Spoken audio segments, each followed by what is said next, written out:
hour on the trailer. So, Oh, easily we could talk for an hour. Anyway, it's the emergency Alaboom.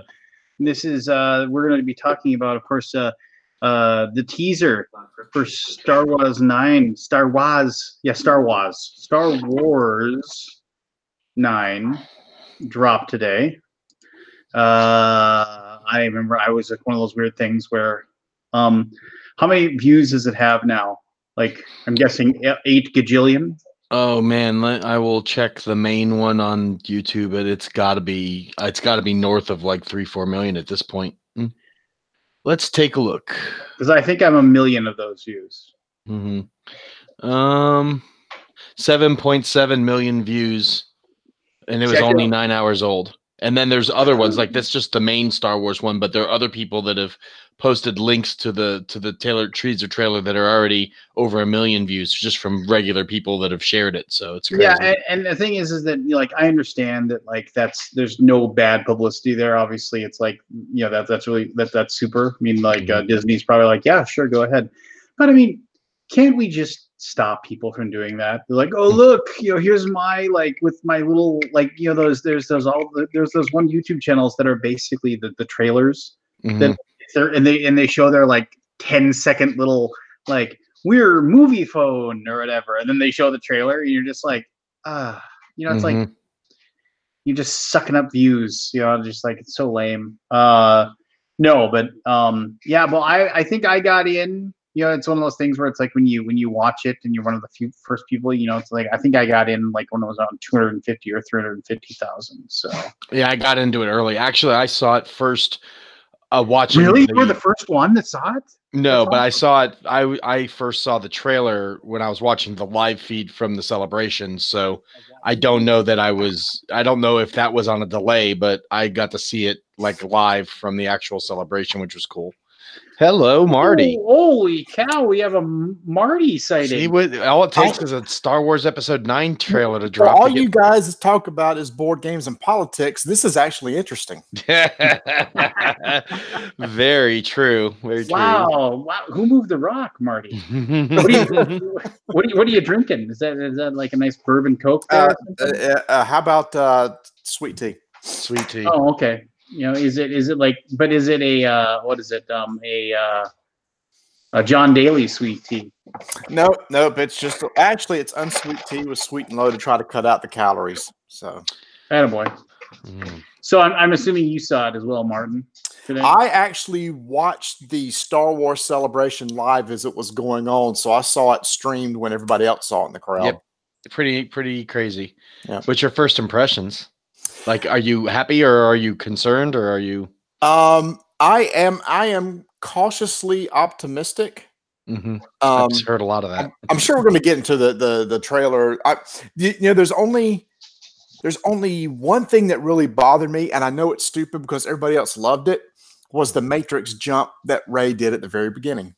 That got a lot of crowd reaction. That got a huge crowd ovation. And it looked great, but to me it was just cheesy, but it looked great. Okay, I want to stop because Martin hasn't been. Can I call you Martin? We got a good vibe, right? If you want to, sure. All right, so this is Marty Connell. He is the host. Well, he's one half of the hosts of a fabulous podcast. Rolling Dice Take Names. Good guys over there. But hey, how's Tony doing? By the way, I haven't seen him forever. He's doing great. We're getting ready to plan for obviously the cons coming up. We got our new Pod Pledge campaign that's going to be kicking off in May. But our big thing is our next episode's our big summer movie episode. So I'm in movie mode. Yeah, I was saying perfect timing for this trailer to drop, speculating on Star Wars. So what was your gut? What was your thoughts on Last Jedi? I'm just shoot. Do you want to go just thumbs up, thumbs down, somewhere in the middle? I know your thoughts. My thoughts is I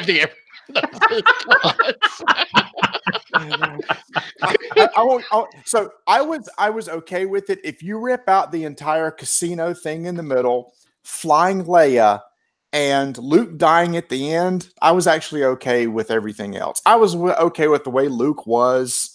So I probably was more okay with it than most other people were. Mhm. Okay. So, and That's then fair. what's your opinion? Then I would like to know of Solo and Rogue One and Force Awakens. Just just so I know, just so I know where you're at as far as the barometer. Sure. So Force Awakens, I thought was a solid movie, but was almost a carbon copy of A New Hope.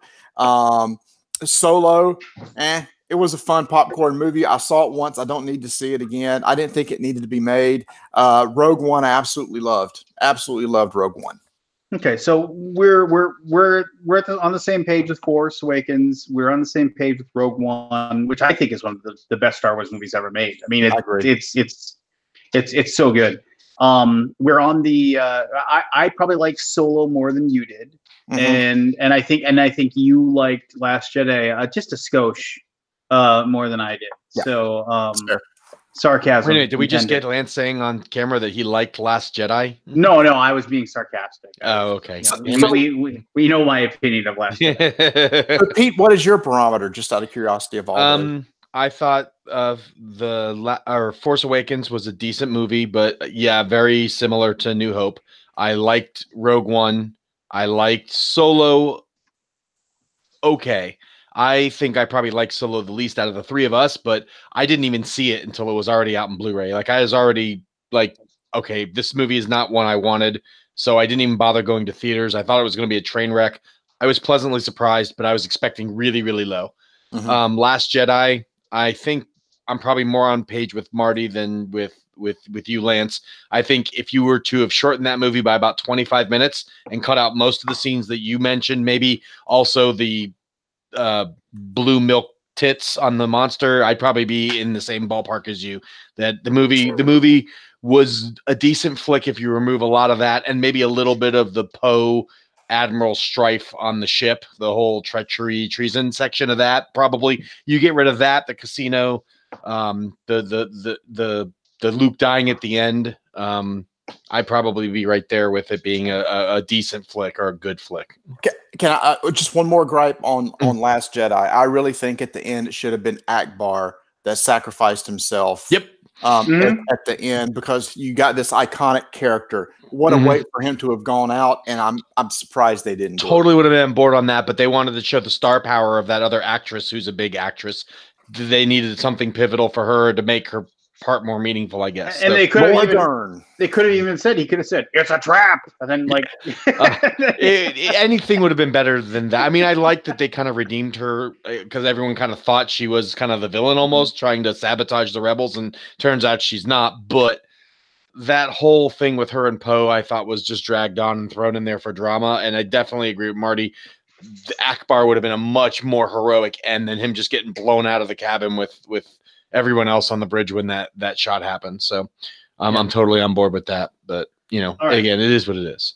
So yeah, and like I said, everybody knows that. I mean, there are parts of Last Jedi that I think are decent. There are definitely parts that I think that as far as like visually, I enjoyed a great deal. However, tons of stuff that I was just like, just whatever. Moving on. We're opening up a new door. We have something new. I'll give you my quick hit thoughts. I started watching it and then I was like, okay, we got this weird heavy breathing thing going on again, which seems like their go-to thing to like show somebody that's exhausted, because that was like how, if I remember with Force Awakens, they had the same thing with I can't think of the stormtrooper. I can't think of the actor's name right now. Same deal, and like he pops up, and then like you're like, ooh, like that. And I think and then the Last Jedi, they had the whole thing with breathe, and she's like, Luke's trying to train her. So you open up again.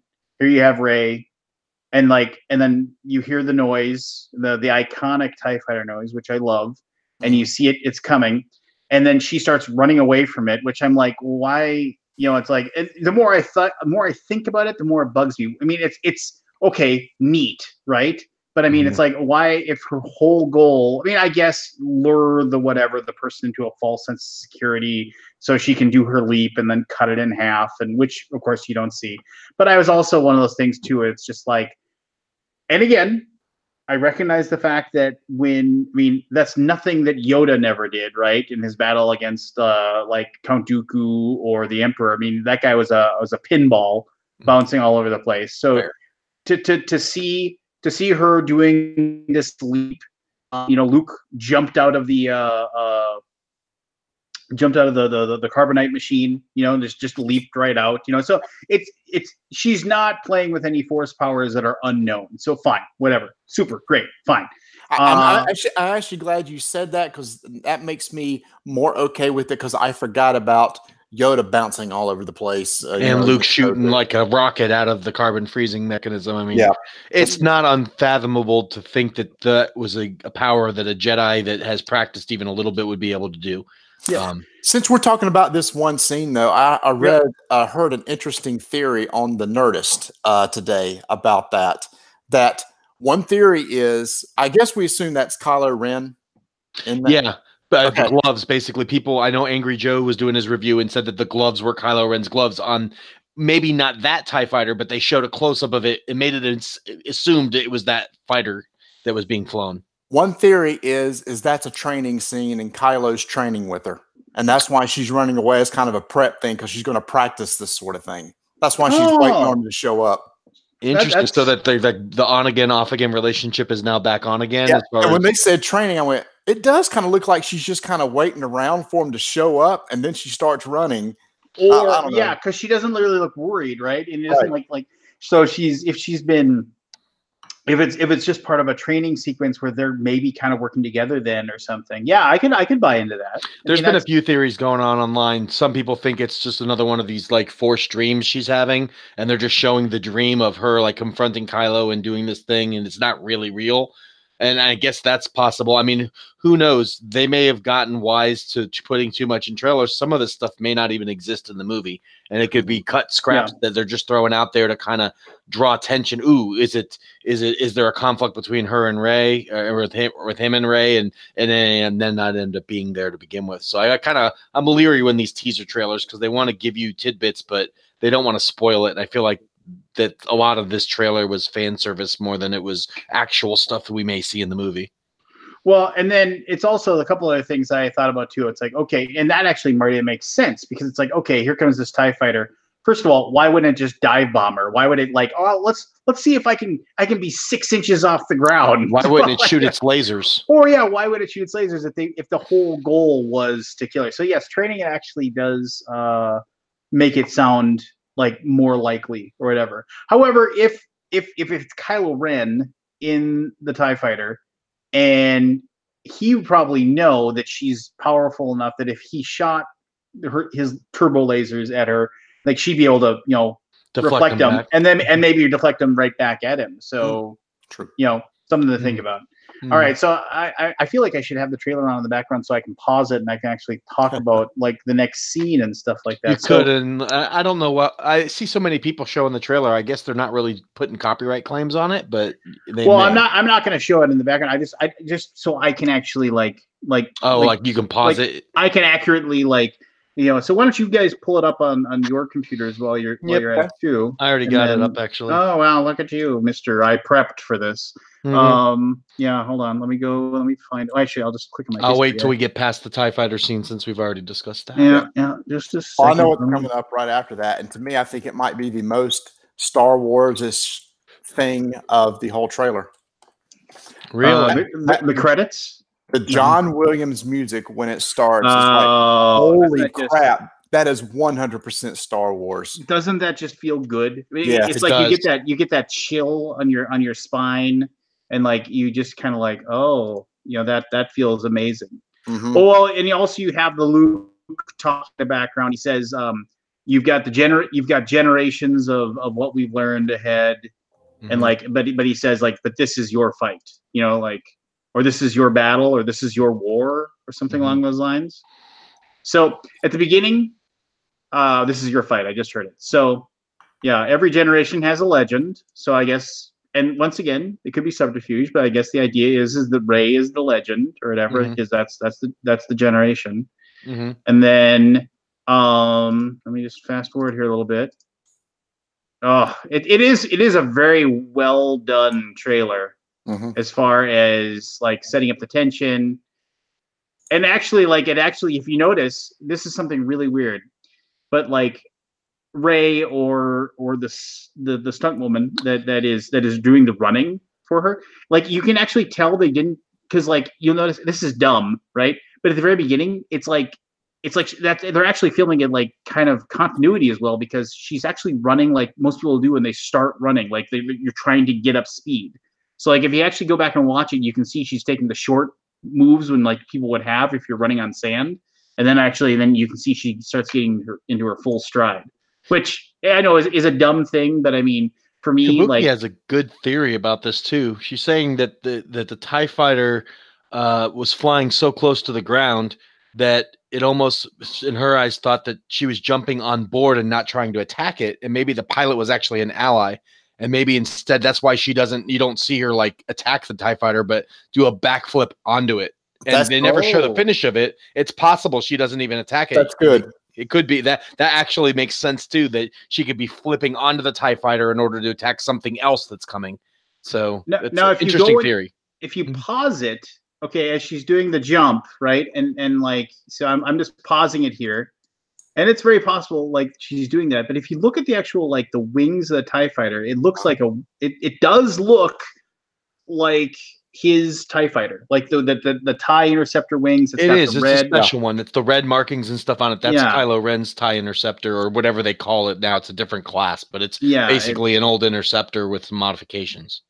So it does actually like appear to be Kylo Ren. So then we have what looks like an A-wing flying into. Can I say one more thing before we move away from this? Yeah, go ahead. Just an interesting tidbit of information. This was shot in Jordan, and a couple years ago, my oldest son went to Jordan for an expedition at Petra, and he actually recognized the rock formations where she was running and stuff because he was there.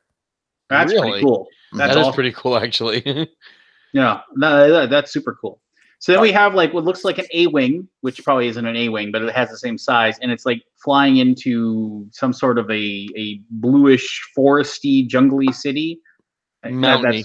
Actually, if you scroll back to 111, it looks mountainy. Okay, so that's my best guess, but you don't really get to see much.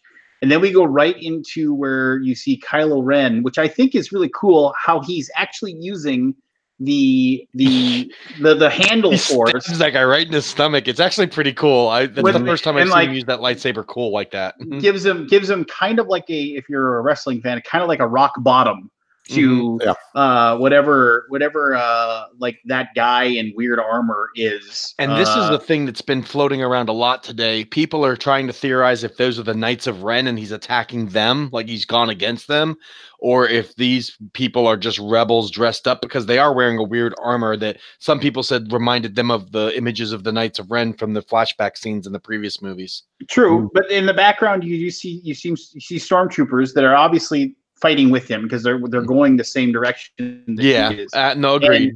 But if it was a Knight of Ren, weren't they supposed to be Force users as well? I thought that was the case. And this guy doesn't have a lightsaber. He's just got like a stick or something. Yeah, I'm not sure. I'm not sure the whole backstory on the Knights of Ren. I don't know if they're Force users or if they're just people that are trained in fighting techniques of Force users, but not necessarily Force users themselves. Another cool thing too, the previous scene of this was very blue, and then it cuts to the contrast of very red. I thought that was really cool. That is actually a good pickup too. I didn't notice that, but you're right. The sky's red. It almost looks like this planet's on fire or something, or there's just a lot of explosions going on, which is kind of cool. Yep. And then I invite, like I said, if you're listening to this, I invite you to pull this up and you can look at the same thing we're looking at. So now we go to this weird thing where like somebody's like welding the hairy hands. I thought it was Kylo the first time I saw it, and when I saw it again, you can definitely tell this is a creature's hands working on this. It's not Chewbacca. These are definitely like weird alien hands, but it's somebody else forging his helmet again, which I thought was cool. Yeah, interesting. I want to know who that guy is. Who is this guy reforging his helmet?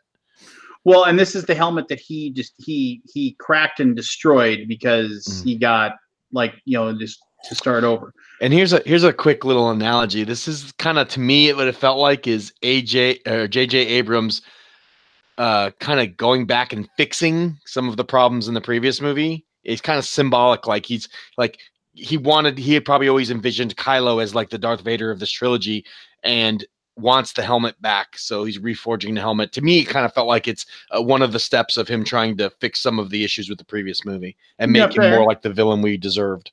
Well, I mean, remember, like if the opening, if the opening scene of Episode 9 isn't Luke Skywalker waking up and it's like, oh, it was a dream.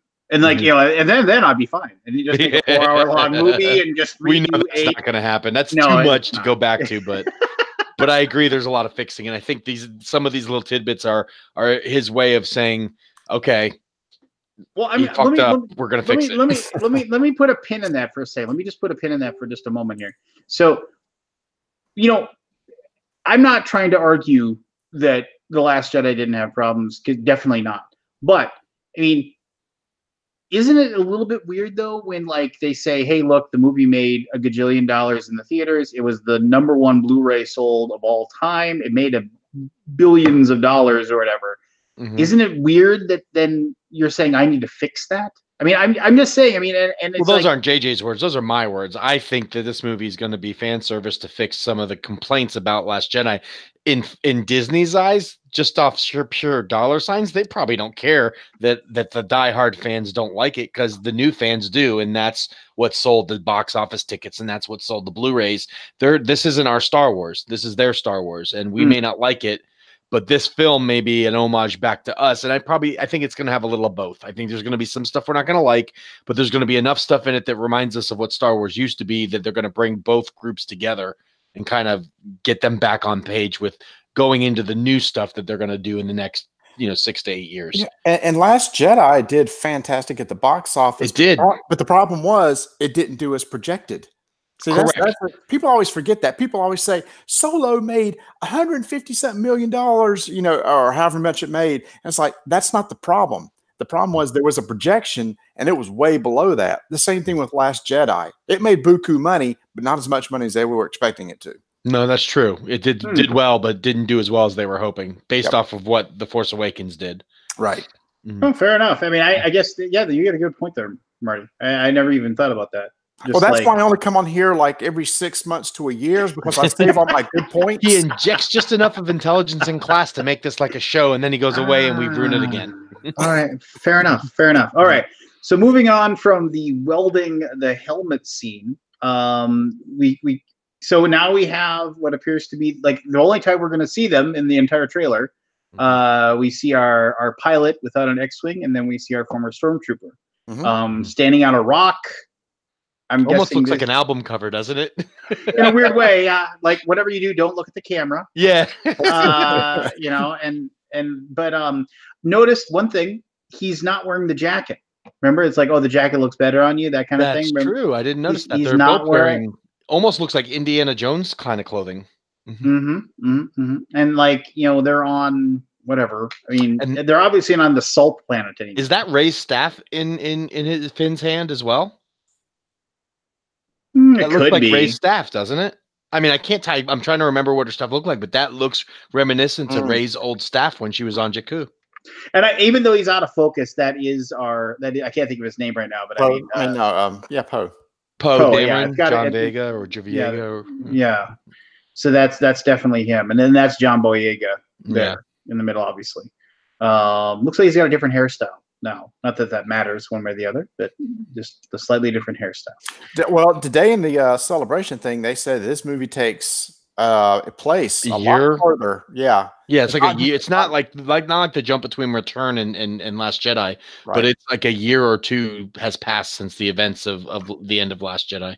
Okay, so that even feeds even more into the idea then that Rey's had chance to train and become even better at what she has. And I know a lot of people, and myself included, had a super huge problem with the fact that it was just seemed like all of a sudden Rey was just super powerful in the Force. But maybe this will explain, just say the reason why she's super powerful in the Force is because she is, we'll get to that in here. I had the same problem because it's like the training of Anakin and Luke took a lot longer than what it took Rey. I mean, at the end of Last Jedi, she was already doing stuff. It's like, wait a minute, she hadn't had any training whatsoever.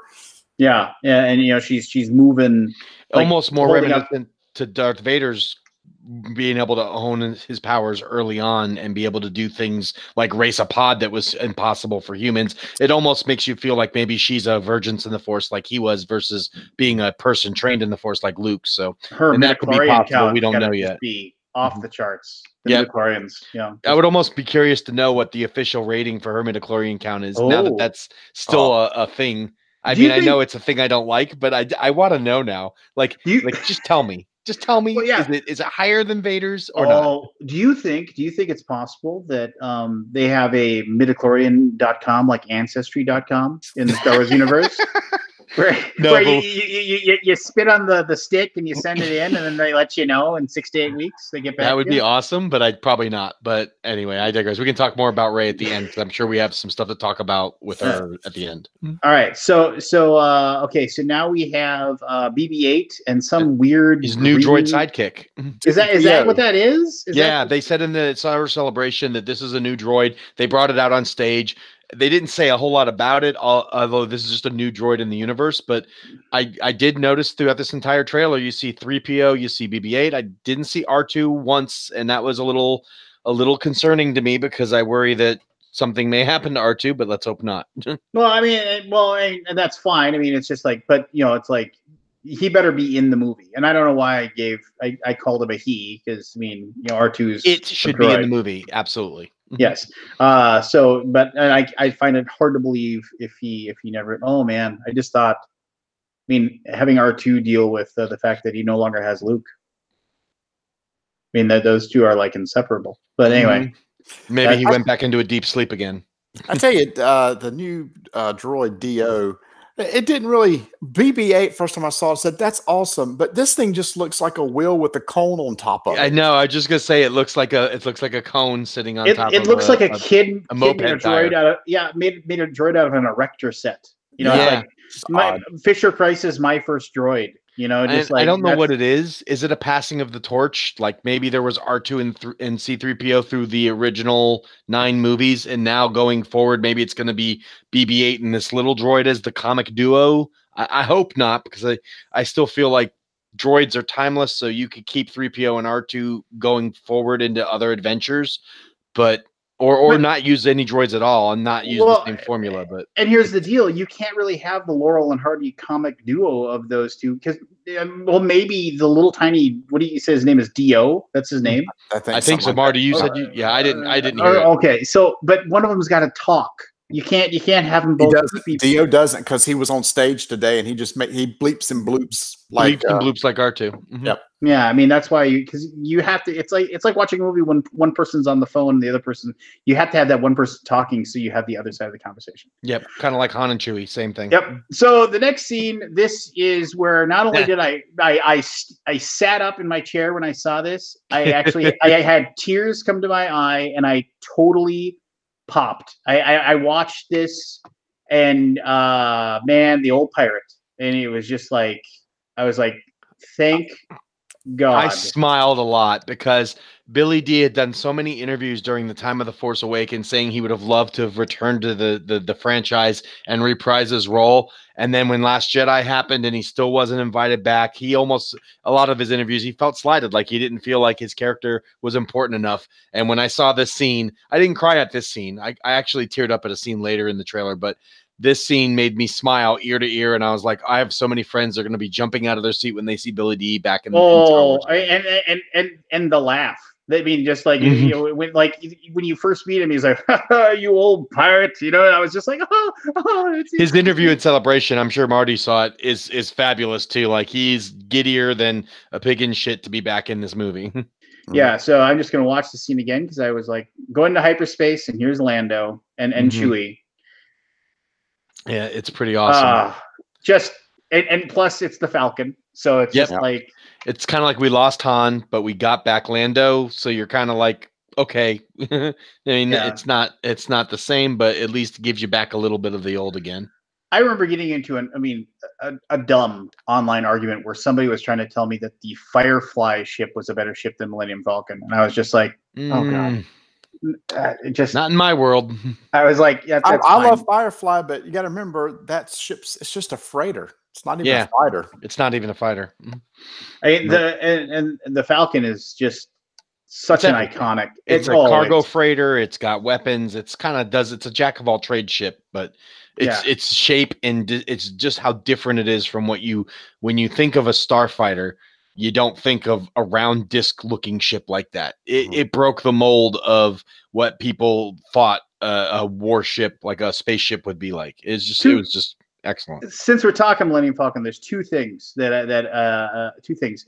One, did you know that like in the Star Wars, the New Hope, or basically what we knew as Star Wars 1 that we saw when we were kids, the blockade runner, the rebel ship that they chased down, that was supposed to be the Millennium Falcon. That was originally. I don't remember ever hearing that. Yeah, that was the original design for the Millennium Falcon. And then they switched it, and they decided they're going to use they whatever. Thank goodness, right? And then the second thing is, there was a lot about Solo that I enjoyed. I thought that there was stuff I didn't like. I really, really didn't like the fact that like that middle part was the escape pod. I didn't like that at all. Like I was just wanted the ship to look like that with the with the chunk missing in the front, and I didn't want them to have an explanation that's like, oh yeah, that's the escape pod. Really? Then why didn't he ever replace it? Then I mean, just like why it's like, oh, I don't need an escape pod. I'll just fly around for the rest of my life in this thing without an escape pod. That really, I don't know.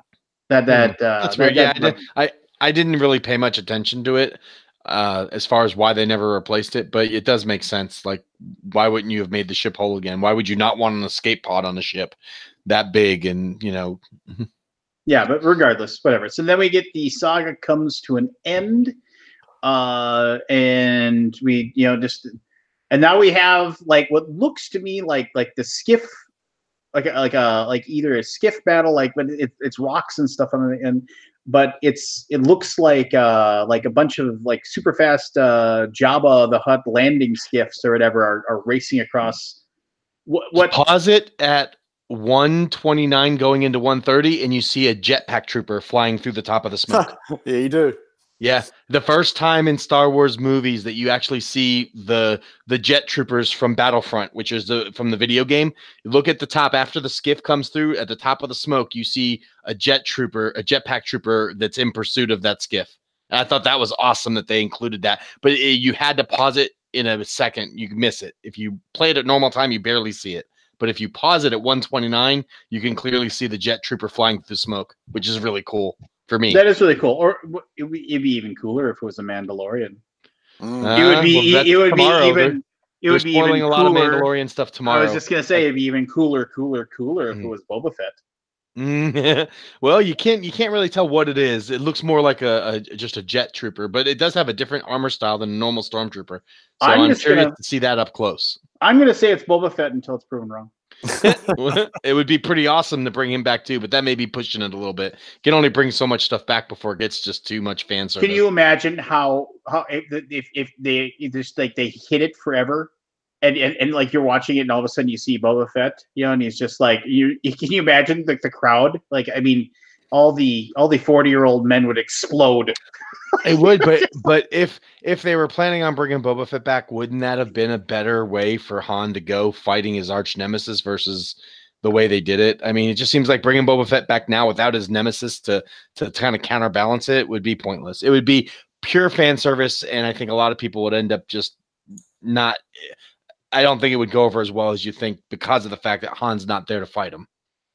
What's Boba Fett without Han Solo? I just paused it in time, and they are just stormtroopers. So there.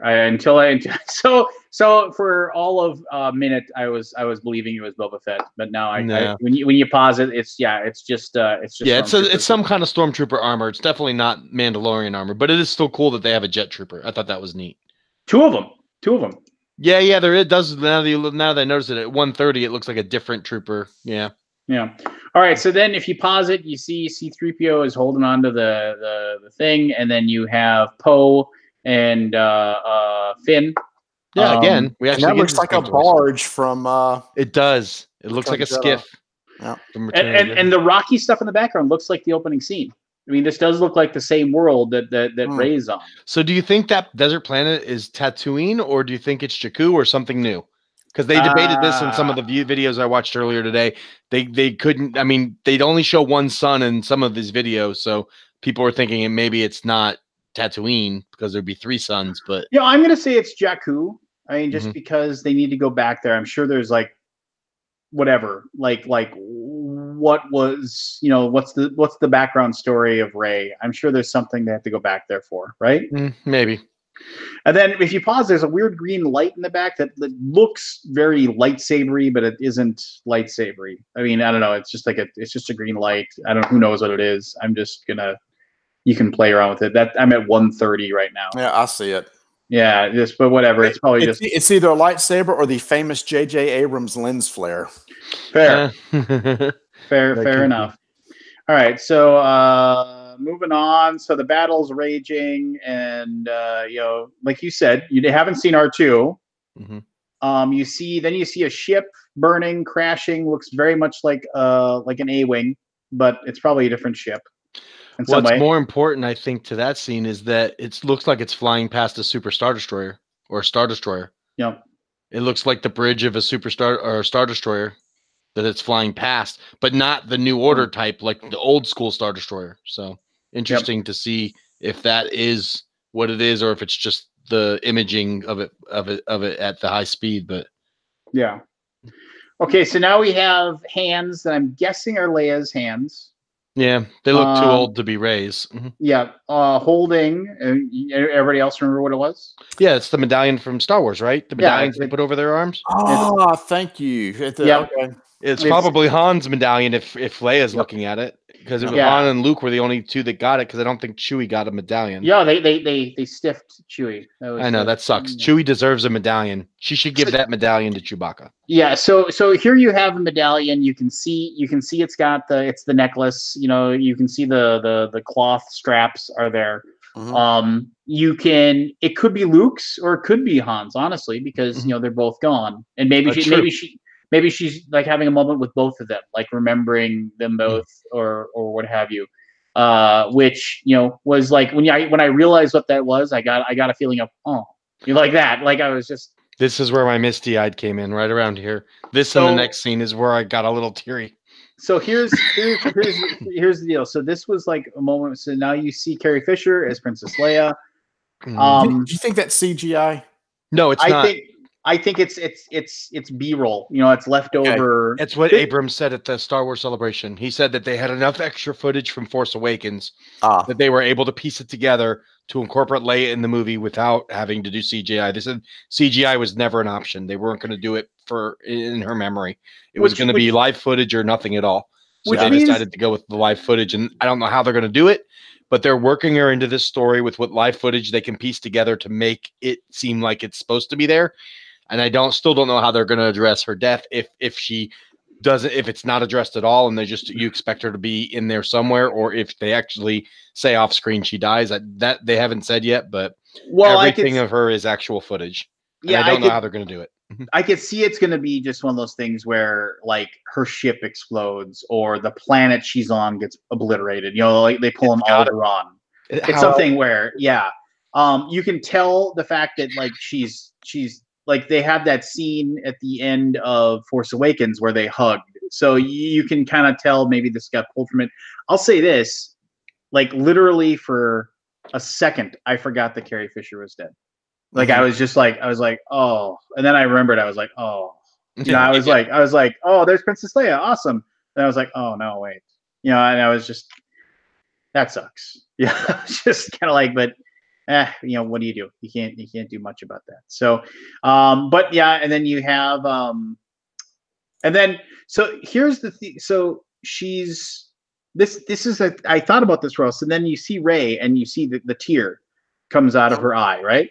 So 2 things. One, I hate when a tear comes out of this corner of an eye because that means it's fake. That means somebody put water in your eye and then they've had to come, because tears don't come out of this corner of your eye unless like you're in wind. Tears. That's one of the things they say. Tears always come out of your tear ducts, which are located here. You have to be doing something really weird for tears to come out of that side.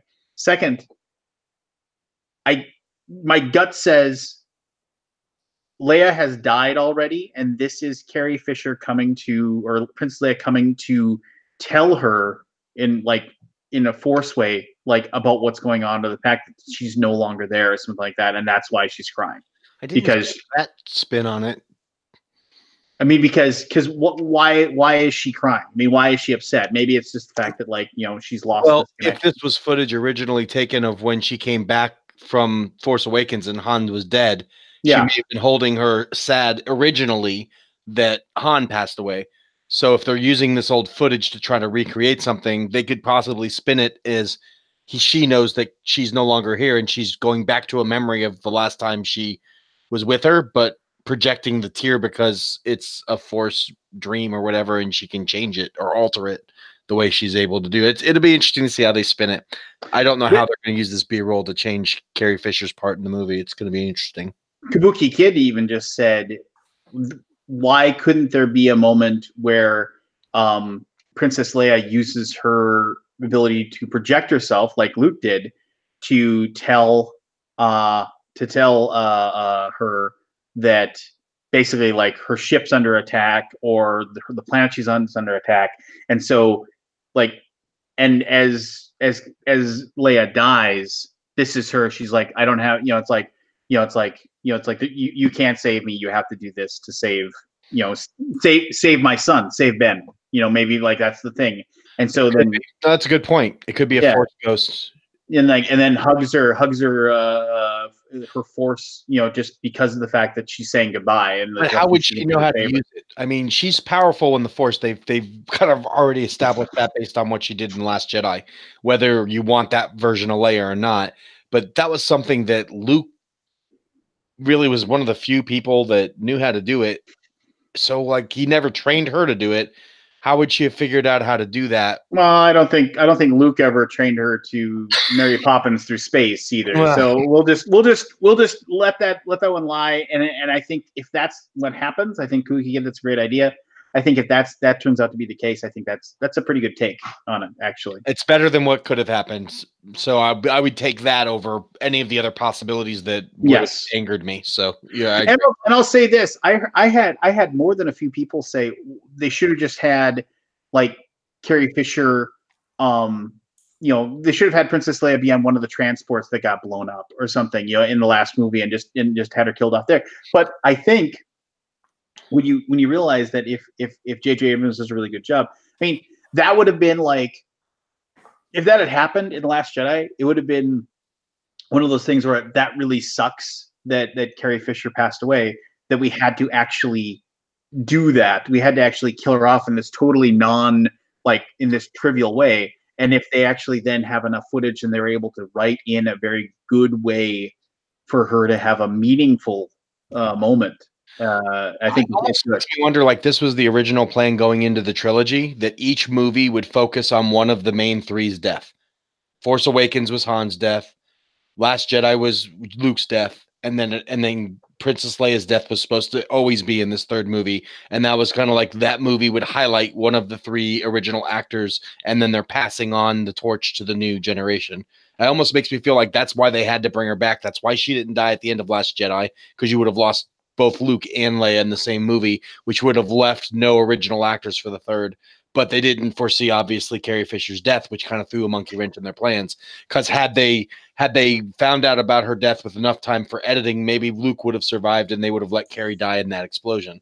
I almost wonder if the plan was reversed and they kind of have to scramble now to fix it because of what happened. Yeah, I mean, there's some truth to that.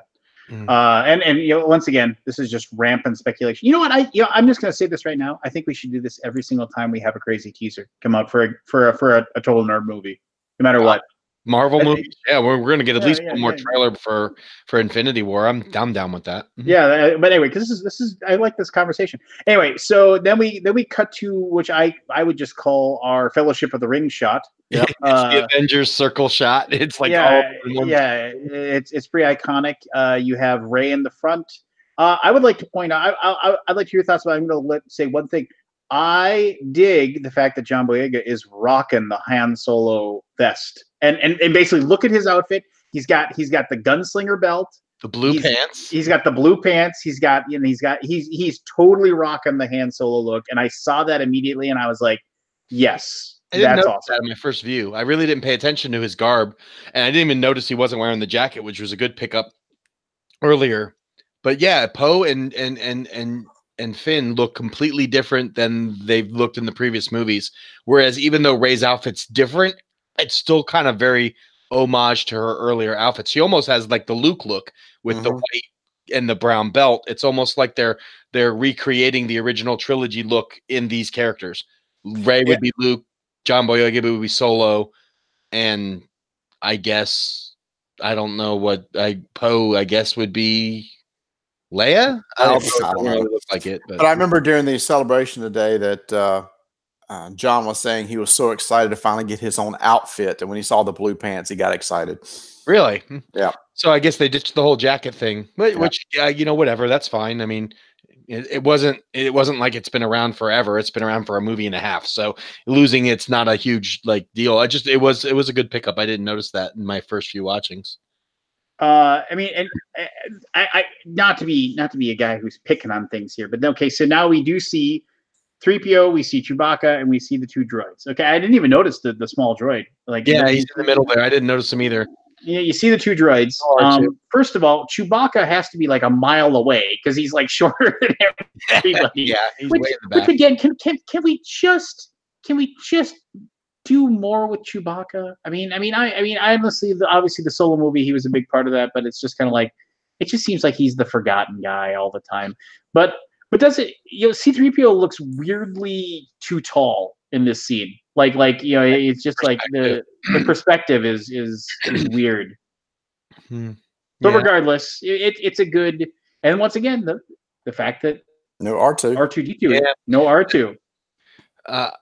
You thought there was a lot of uproar when Luke died. If they blow up that droid after everything that it's gone through, there will be hell to pay. R2 is R2 is the plucky droid, man. He's just And R2 has been in every single Star Wars movie, very much like 3PO. So if they don't put him in this movie, even for a minute, it's gonna be the fanboys will go wild. Well, it's funny. My oldest son said he wishes that the very last scene of the movie was R2 and C-3PO, just like they were the first scene in New Hope.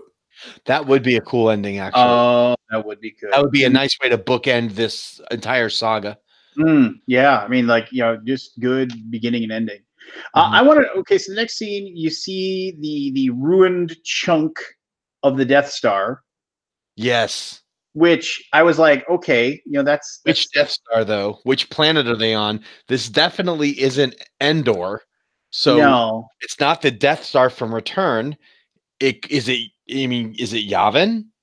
Well, I mean, that's where it blew up. I mean, the original Death Star blew up.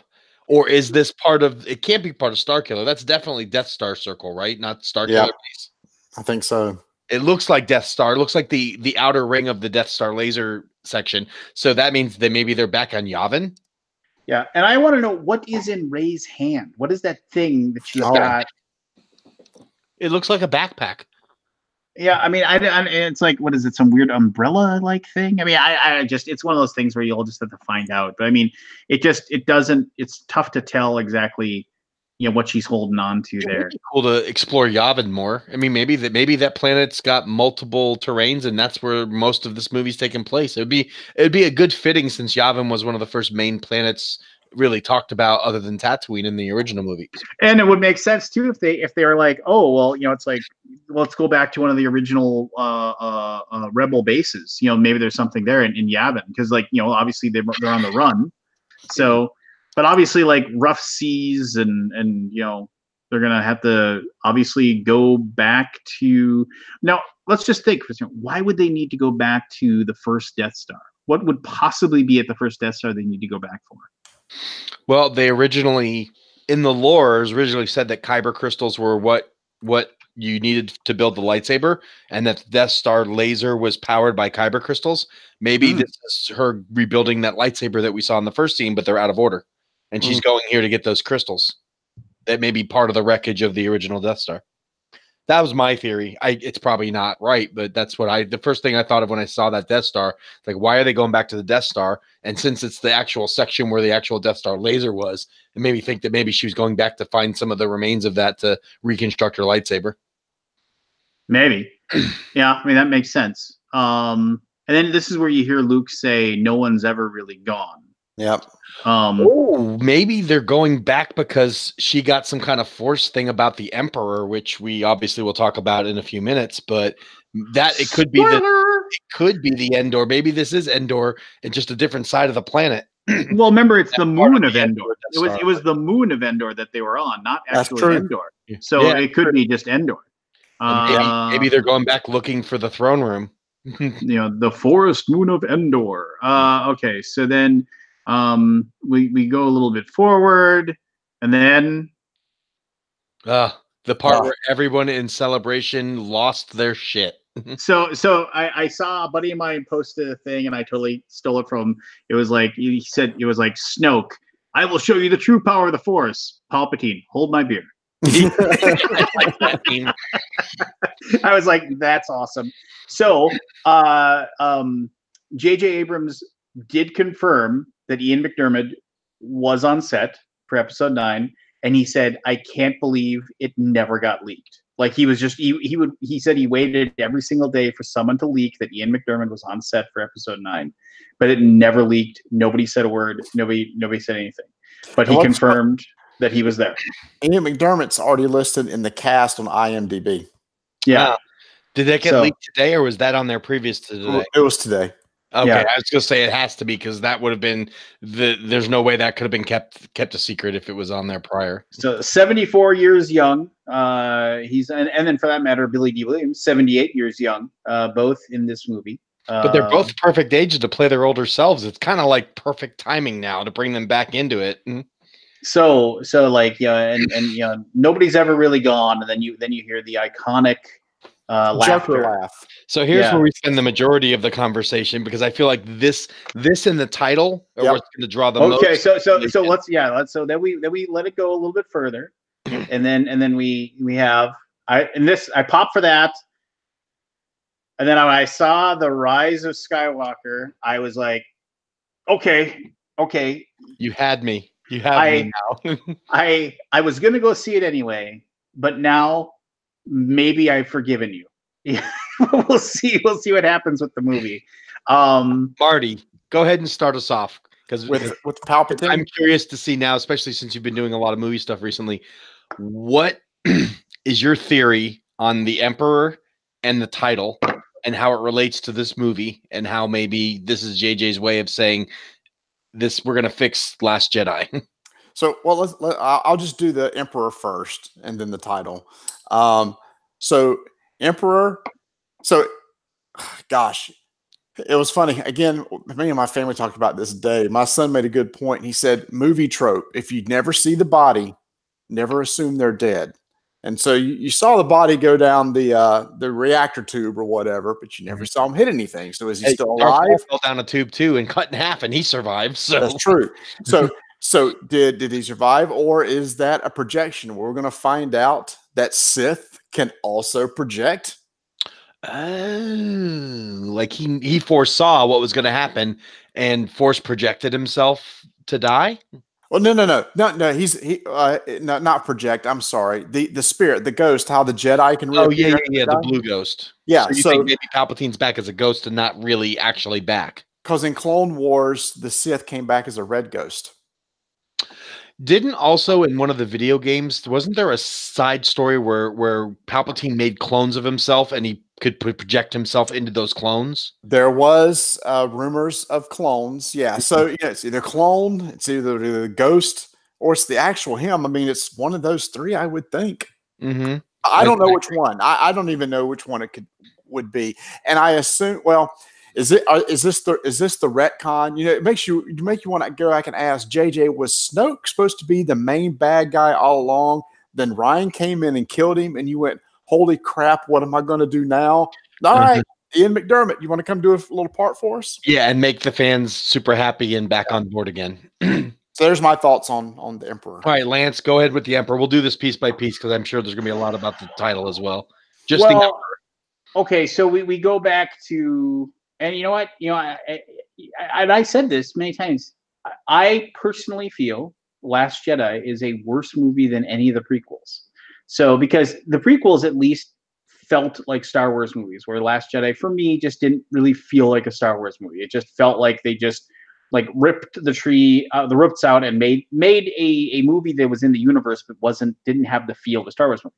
So you go back to that scene where, and it's actually really, I love the conversation that he has with Anakin, and when he talks about Darth Plagueis, and he talks about the fact that something that could save somebody from death, something that could, and the more and there's been tons of things talking about that, talking about what Darth Plagueis is, what Darth whatever.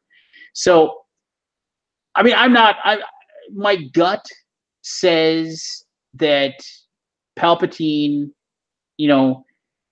was, I mean, like the only person that was more powerful in the ways of the Force ever. They've only said the only person that was more powerful was Yoda. Like, but that Darth Sidious or whatever is, he was second only to Yoda, and then and so with Yoda gone, he had all this power. My gut has always been that, like, the host that was the Emperor Palpatine, that's just the Emperor. That's just Palpatine. I mean, so he was Snoke. Snoke dies. He goes on to some other body, and and he is Darth Plagueis. I mean, he is this person that, like, he moves on from spot to spot to spot. And the reason why he was grooming Kylo Ren was just because he's grooming the next host. He's grooming the next thing that he's going to be. And so I mean, I personally believe that yeah, I mean, it's just like he is going to so you feel like Plagueis is a spirit that just inhabits other people's bodies and corrupts them? Well, yeah, and maybe there was even a Sith Lord before Plagueis that was so powerful that we never even heard of, and that is Emperor Palpatine, and that is the embodiment. Now, that's a little weak. There's a lot of holes in that, but I mean, I just think that like Snoke was some weird puppet for what Emperor Palpatine was, and it's just like, and we're gonna find out that, like, there's a big long, like, story. It's always better if you have people believe that you're dead and work behind the scenes and corrupt the world and what have you, and because if they know you're around, they'll go after you. So that's just my theory as far as that goes. Yeah, I think when I first heard that laugh, the first thing that came to my mind was that Plagueis, or that the Emperor is basically became a ghost, and that he was guiding Snoke on resurging the Sith Empire, and that he was the one who put the idea to corrupt Ben, and maybe even Sidious himself was talking to Ben through their mental ability to speak to each other, helping turn him to the dark side as revenge against the Skywalker family and against the band of rebels. But now I'm thinking, it won't be as dramatic if he's a ghost. I think it would be more dramatic and more pop if he's actually alive.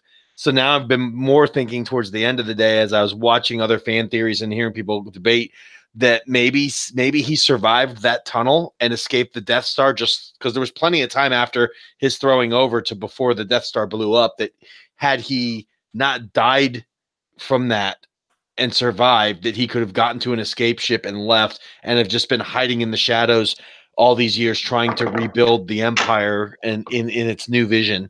So I'm a little torn. I personally think that he's a ghost, but I would not be surprised, because it would definitely be more fan feed to throw him back into the actual movie as an actual physical person. It would, but I apologize. He is actually 78 years old when he did his filming. So, and so is Billy D, for that matter. So you have to think of, not that, like, I mean, that's not that they're infirm, but obviously, like, they probably wouldn't be as, like, a commanding presence. But then again, with all the makeup and stuff, it'd be a stunt double doing that anyway. You're only gonna see actually Ian in the speaking parts and the facial close-ups. You're not gonna see him doing backflips or anything. Well, and to be fair, to be fair, the Emperor in Return of the Jedi, I mean, he didn't physically really do anything. He just sat No. there.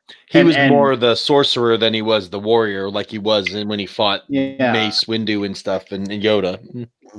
Yeah, and so I mean, and then just use Force lightning to tear people apart. So yeah, I mean, I could definitely see him, still being around. So yeah, there. But regardless, More feasibly as a clone, I would think. Regardless, makes more sense. He is without a doubt the best Star Wars villain ever, and to have him in this movie is superb. You like him better than Vader? I always thought Vader was the best villain, and Emperor was because Vader isn't a villain. Vader is the chosen one. Vader, I mean, according to he goes dark to be brought back out of the light, and at the time we thought destroy the Sith, right? I mean, he was because okay, so if you think about it, the whole thing with Anakin, you were supposed to be the chosen one. You were supposed to be the one that brought balance to the order, or balance to the Force. Well, he did. He just had to go evil and do some horrible things, but eventually he did bring balance to the Force because, or less we thought, before they made 7, 8, and 9. That was the storyline of Darth Vader. Darth Vader ultimately was a story of redemption, but as far as truly evil and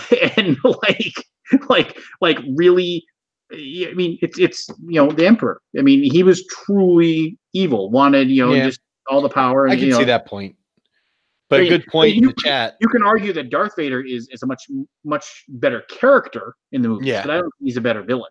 A good point in the chat is was it Kabuki that said that? Palpatine's return makes me think that Kylo will redeem himself and actually help defeat him. I was actually getting ready to say that, the theory of that early scene is a training scene, and that Palpatine's actually the major villain that will make Kylo turn.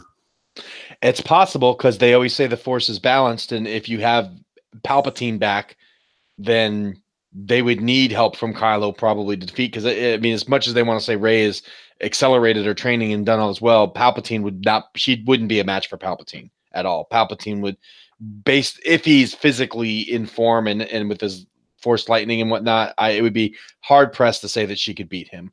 Only because it's not a physical fight, it's a mental fight, and his mental toughness would be way stronger than hers. Yeah. But it would make sense if they teamed up. But then who would be the other Sith? There's always two. So if Palpatine is back and Kylo's not dark, who's the Sith apprentice that Palpatine's grooming now?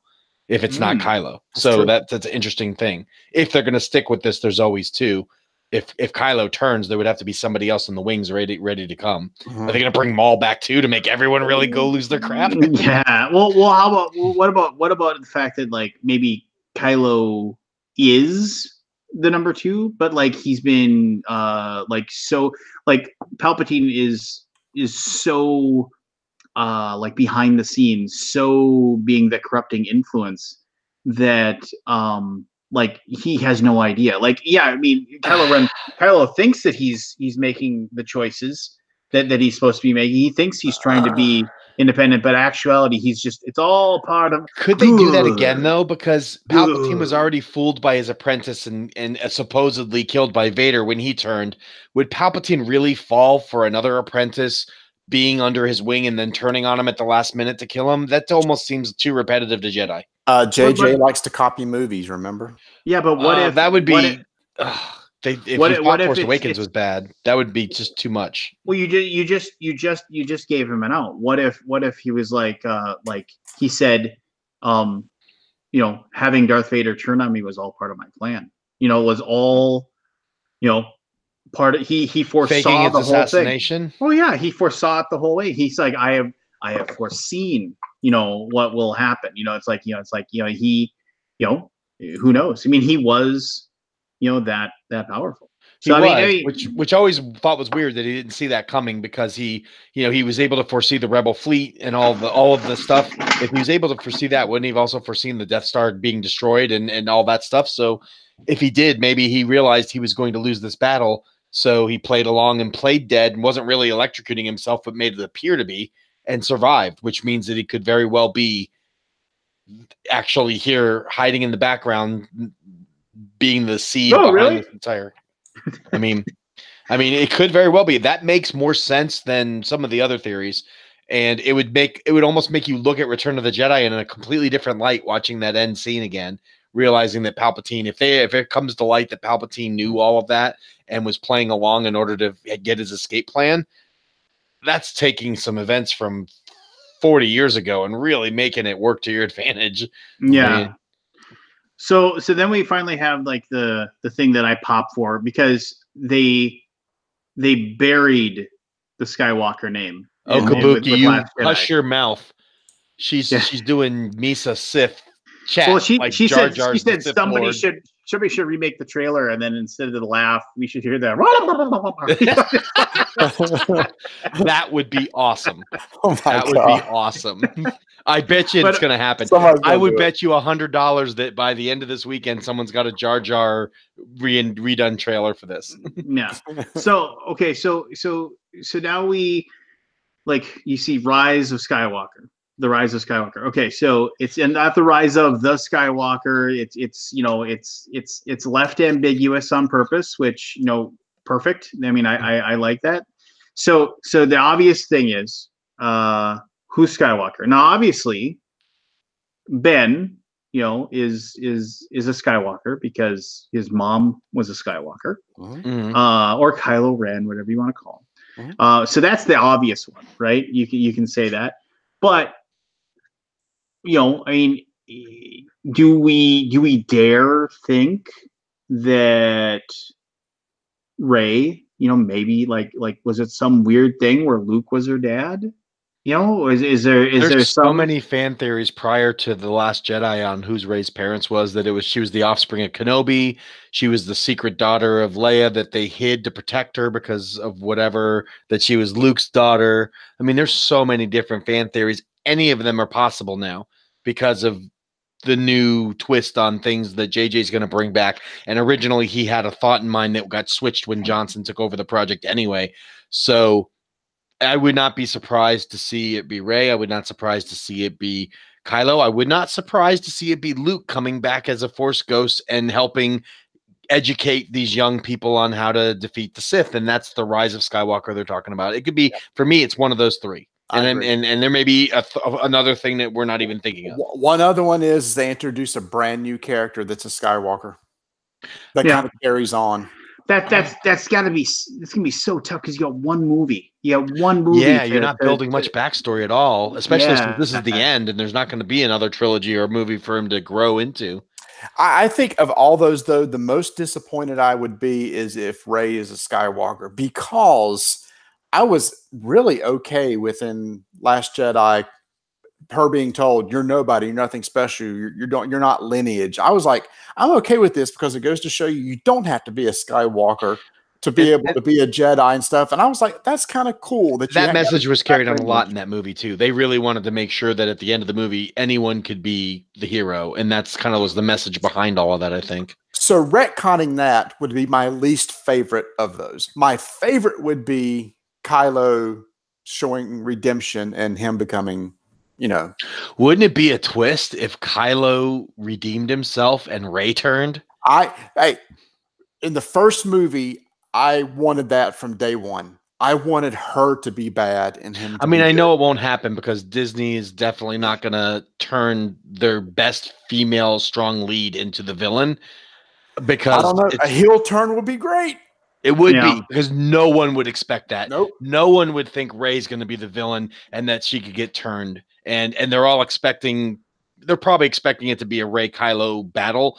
This trailer has changed things, and this trailer could all be, this whole Ian McDiarmid thing could all be a ruse just to get people thinking on a completely different path, whereas he's not even in the movie and it's just a publicity thing. Or maybe he makes a ghost appearance or a flashback appearance. It could be nothing, but we're going to theorize for the next 6 months until we see the movie as to what actually is happening. But it would be very surprising for me if something happened, or if Rey died or something happened, and it would be Ben being the Skywalker that saves the day.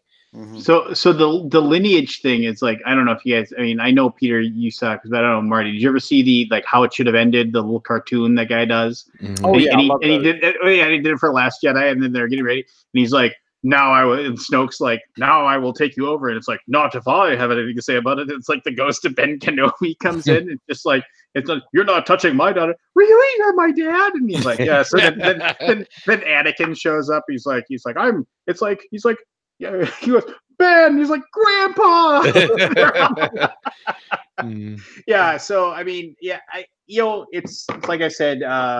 As you know, I said it during the Alabooms. I mean, I was just like, I know I'll go see the movie. There's no way on earth I was gonna like not go see episode 9, but I was gonna go into it with like low expectations. But this one, this trailer, I mean, it you know, and you know, I mean, and you know what, it could be that really bad ex-girlfriend too. This time it'll be different. I promise. I'm a better person. I'm changed. Are you worried this trailer has put the expectation level to a point now that it won't live up to it? Because if all of these scenarios don't go the way you want it, will it end up being as disappointing to you as Last Jedi? Like, even if the movie makes more sense and isn't as discombobulated in ways, but because this trailer has brought so much hype and excitement, is it going to be, is the movie going to live up to that hype, or will it end up being, because this is it, right? So this is what this will be the lasting memory you have about Star Wars in this movie for this saga. So is the hype going to is it going to live up to the hype? It doesn't have a chance to live up to the hype. Yeah. I mean, the really weird thing, I mean, think about it this way. It's like, you know, it's like they're saying the saga ends literally like 50 years later. I mean, think about that. Yeah. It's just like, it's like, I mean, 40. Sorry, I'm miscounting. Because 76, right? 47 years.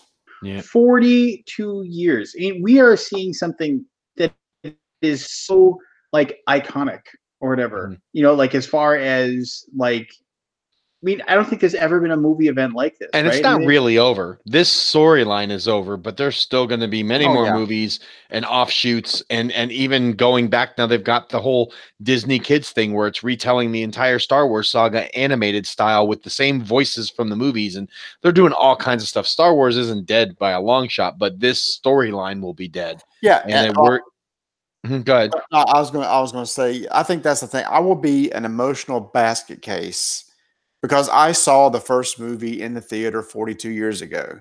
And seeing it wrap up, I saw it with my dad. I'm going to see it with my kids, and I'm going to get really emotional. So, yep, I will too. I didn't see Star Wars in its original theatrical run, but I saw it in the theater for the first time. But it was a couple summers after. It was one of those when it replayed during the summer. My first movie that I saw on release day was Empire in that series, because at Empire I was 10 years old. At Star Wars I was only like 4 when it first came out. So by the time I was old enough to go see it, it was in its like second or third year out. So I was like 5 or 6. So it was a different time. But it's going to be emotional only because this will definitely be the last time you're referencing the original cast. This may be the last time we see Chewbacca in a major Star Wars movie. It's definitely going to be the last time we see Leia in a major Star Wars movie. And the whole Skywalker, it'd probably be the last time we see Luke in Force Ghost I'm sure he's going to be in it. You know, the references to Yoda and all that stuff. I mean, this could be very well the last time every character we grew up as kids loving is really focused on or mentioned in a Star Wars movie, because all these new movies appear to be really going on their own branch and being whole new stories, which may still have references occasionally, but certainly not guest appearances or anything like we may see in this movie. So it's going to be real interesting to see how they handle it and how many of our iconic characters make it into this movie as their one last chance. Like, are we going to see a Yoda Force Ghost again? Are we going to see Anakin? Are we going to see Ben? Are we going to see any of this stuff? Or if we see Hayden Christensen, I may walk out of the theater. I'm a little worried of which Vader we're gonna get. It's most likely will be. You'll get Hayden. I mean, I'm pretty sure it will be, because that's how they ended it with the recut of Jedi and all that. So if he's in it, and we'll obviously Sir Alec Guinness is no longer with us. I would think it would be neat if we saw Ben, but it might be a little a little too. I don't know. I mean, it's one of those things where it's like, oh, that sucks that you couldn't have Sir Alec Guinness, be Ewan McGregor. Yeah, you could have Ewan, but I mean, but it wouldn't be. I mean, even though I think Ewan's done a wonderful job of copying the same vocal style and the same way that, and he, he looks, like he when they dressed him up, he does look like a Alec Guinness. I mean, A like with the beard. young Kenobi. He fits. He's Yeah. perfect. Honestly, I like his performance a lot. He did a good job. I mean, I think that with this, in like you, Marty, my dad took me. I still remember the day that like my parents had divorced, and I went to my dad's house for the weekend, and he was like, he said, "You want to go to a movie tonight?" And I was like, "Yeah, sure." And he's like, "Yeah, there's this like new Star Wars thing. I wanted to go check it out. I thought you like." I still remember going to that movie with my dad. I remember just being absolutely like, just I couldn't believe how good that movie was as a kid. I remember, and like and I've gone to all of them with my dad, and I'm gonna go to this one over Christmas with my dad. So I mean, it'll be good. I mean, I don't know. It's like, I guess I have a little bit of faith in Abrams to reclaim it a little bit. My hatred for episode 8 is very well known. I realized though, after it's like, yes, use your hate, just like but I mean, people like it. I get why they like it.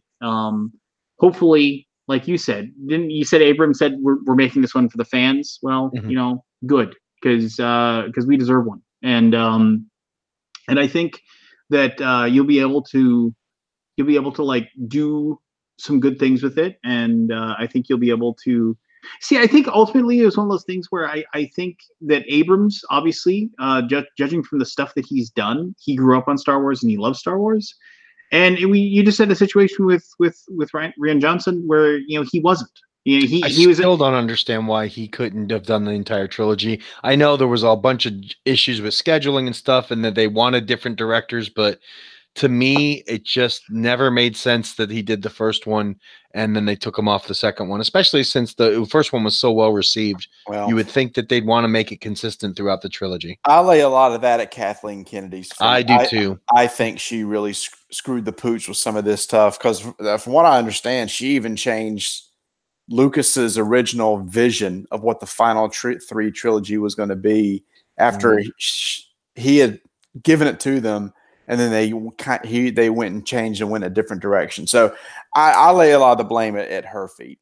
Yeah, I do too. Yeah. I still think the best trilogy they could have done would have been just taking the Timothy Zahn books and making that 7, 8, and 9. I would have been happier than I am with the current trilogy. Although I do like some of the stuff they've done, I still think that Heir to the Empire series and Last Command and would have been a much better 7, 8, 9. Thrawn would have been a great villain to bring into that, and a non-Jedi villain just to change things up. What if when they said nobody's ever really gone, and they showed the Sarlacc pit and you saw the hand come out? No. I'm good with Boba Fett being dead, as much as the fanboys would love to see him back. So what's your rating? Let's do rating. Let's rate this trailer on a scale of 1 to 10 based on what you've seen and what we've discussed and what you think's going to happen. Where is your rating for this trailer? I'll go last. Okay, Marty, you want to go first? You want me to go first? I'll go ahead and go. I gotta think about it. Go ahead. I think you said you go ahead. Yeah, you go ahead. No, I think based off of a little bit of nostalgia, based off of what I've seen, and based off of where I think things are going, I think I would rate this trailer like a 7.5 or an 8. And I think it did some fan service. I think it definitely is putting the question in people's head. It's, for one thing, it's getting people talking about it, Star Wars, in a positive light, which has been a year-long struggle, listening to people just bash Star Wars over The Last Jedi. And even though I didn't like the movie a lot, I still didn't think the franchise as a whole was that bad. But I think this thing definitely got me excited. I've watched it at least 15 times today. And I think that if it goes in the direction I'm hoping it going, that the movie's going to be a solid ending to the saga. So I'm saying I'm going to go with an 8. I'm going to go with a solid 8 on this trailer. So yeah, you and I are in the same boat. 1 minute 45 seconds in, I would have said it was a 7. But as soon as the screen fades to black, you hear Palpatine's laugh, and then the title. that gave it another point on my end. So I'm the same with you. For the first trailer, they really don't tell you a lot. They don't show you a lot, which is what I want. So it's an 8 for me too. Yeah, I think Lando and Palpatine are what put it over the edge from being like a 6.5, 7 to being a 7.5, 8. Yep. In my book, I completely agree. All right, Lance. Like I said, it got me right in the feels. Like I said, I actually like teared up when I saw Lando. The score. You hear the iconic. I've been whistling Star Wars theme all day after I saw that. I've been doing that all day long. Just been whistling Star Wars themes in my head, the laugh. I was like, oh yes. And then when I saw it was like the music picks up perfectly when they show the rise of Skywalker, and I was like, I saw that, and I'm actually getting the same feeling, the same chill on my spine as I talk about it. Yeah, man, it's like 9.5 out of 10. The only 0.5, the only loss of the 0.5 is I didn't see R2, and which I'm a little bit worried about, and the fact that like the weird jump at the end, like that immediately, like I was like, geez, stupid jump, and then the more I thought about it and the more I kind of talked my way through it, I was like, okay, that isn't that big of a deal. I'm just kind of like one of those things where it's like I want to see R2. I'll say that's why that definitely knocked a point off for me. A solid point came off of R2 for sure. Not seeing him in the trailer at all. He's got to be in the movie, right? There's no way they're not having R2 in this movie. See, part of me is just saying he's probably with Leia when Leia, like, her ship explodes or the planet explodes or whatever. That's my gut, And I won't be happy with that. I think the droids. I love Marty's idea of the droids closing out the trilogy, the saga. It would make perfect sense. And if it's BB-8 and C-3PO instead of R2, it won't be the same. No. It just won't be the same. No. I will say I appreciate how all the titles, end of the trilogy titles, ended up: Revenge of the Sith, Return of the Jedi, Rise of Skywalker. Oh, very nice. Ooh, good catch. I didn't even think about the title as it related to the rest of the titles. That is definitely an interesting take on that. Yeah, that's a good it's a connection. So let me think here. Well, so it was, and then it was The Last Jedi, and then The Empire Strikes Back. You really can't tie those together, but the other three for sure. Yeah. Was it Revenge, Return, Rise? Yep. No, that works. So no, I will. This is probably. I'm not a big. I need to go to the movie opening day guy, but I'll probably end up buying tickets for this opening day. I think you have Did to. You say? What? What was your number? 9.5. Dang. Yeah. I totally missed it. No, because the fact that my vociferous seething hatred for all things The Last Jedi, and the fact that they were able to put a 2-minute trailer together, and it actually gave me hope and made me smile and got me excited about Star Wars again. So yes, kudos. The movie might suck, but the people that put together this trailer reached deep into the cold, dead Star Wars heart and got it pumping again for me. So yeah, I think that this Star Wars celebration, going right into the beginning of the Game of Thrones season, this is going to be like one of the most social media crazy weeks of people discussing the trailer and then discussing all their theories about Game of Thrones. I've seen nothing but that. It's been talk about the Star Wars trailer and predictions for the Game of Thrones season opener. It's been crazy. And this is going to be one hell of a weekend. And in 2 weeks, Endgame. And in 2 weeks, Endgame. Exactly. Like, holy crap. Like, it's incredible. It's a great time to be, I'm a fan of movies and TV, because this is going to be a lot of content being thrown out over the next, 14 days. It's going to be nuts. I'm actually sad we're at this point. I'm sad about Endgame. I'm sad about something that started in 2008 with Iron Man 1. And 21 movies later is wrapping up.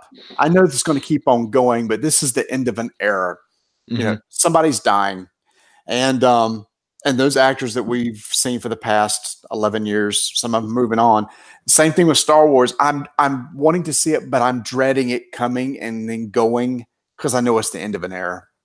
It is. Yeah, I've got that same feeling. It kind of feels like this year is like the year of closure. We're ending the original saga. We're ending the original Marvel's really original main storyline. And Game of Thrones is ending this season. Those are three things that I'm very much a fan of.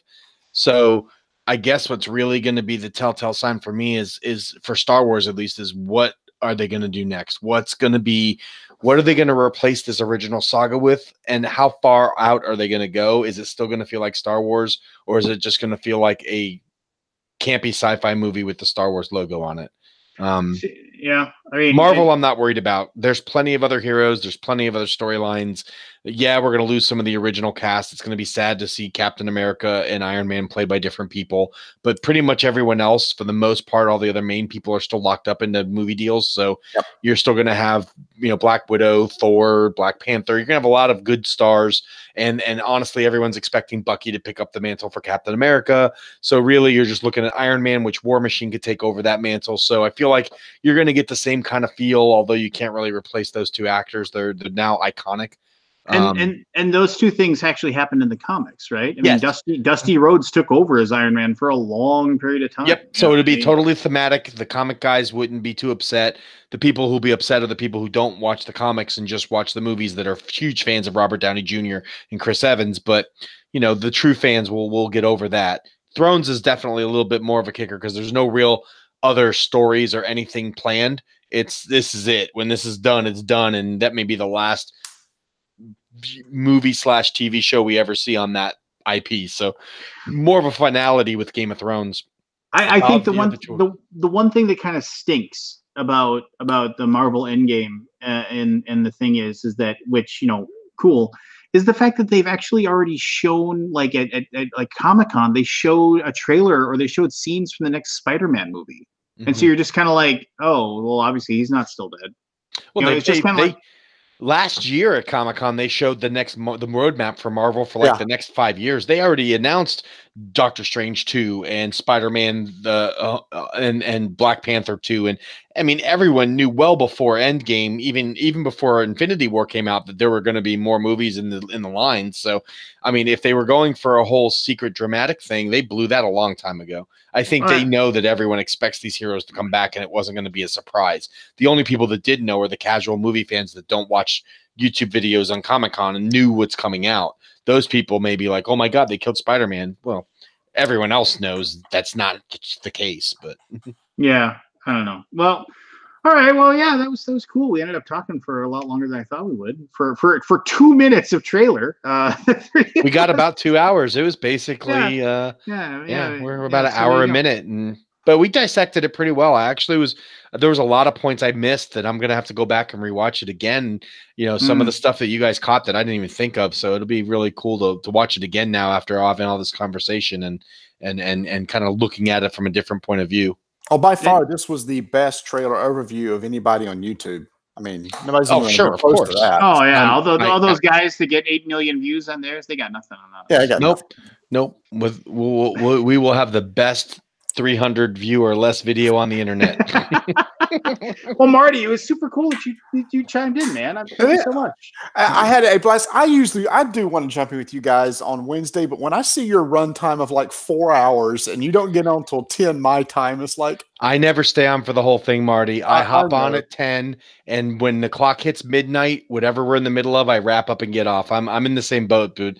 But it'd be nice to have you. It was nice having you on, and even if you end up just coming on for these things, I think we're going to do this more often because we've been talking about doing something on a Friday or Saturday night, and Lance had thrown around the idea of doing like a Google Hangout D&D game. But to be honest, with as many good movies that are coming out, I'd be happy just to do this like every other week or something and just come on and talk movies outside of the boom where we can get in depth with them and not feel like we're being rushed back into board game stuff. Yeah. So and it's a Friday night, so I ain't got to get up early tomorrow too. So it's a couple of things, working in my favor here. But well, this was good. The people are calling for it. They're saying we need more Marty. So just so you know. Well, let's make this thing a regular. You know, when we see a cool trailer pop out or if a good movie comes out, like obviously we need to do one of these after Endgame, maybe a week after, maybe the Friday after Endgame, so that we give people a week to watch it, so we can break down the movie. And when Star Wars comes out in December, and there's a bunch of good movies coming out this year, I would definitely be up for discussing it in more depth. I enjoy it. Absolutely, and then maybe we can get let's screw the rest of our regular Alaboomers. They can't bother to show up. Well, then heck with them. So I'm all for it. Let's do it. All right. Well, thanks everybody for tuning in. Thank you, Marty. Thank you, Peter, and we'll talk soon. All right. See you guys. Bye-bye. Bye.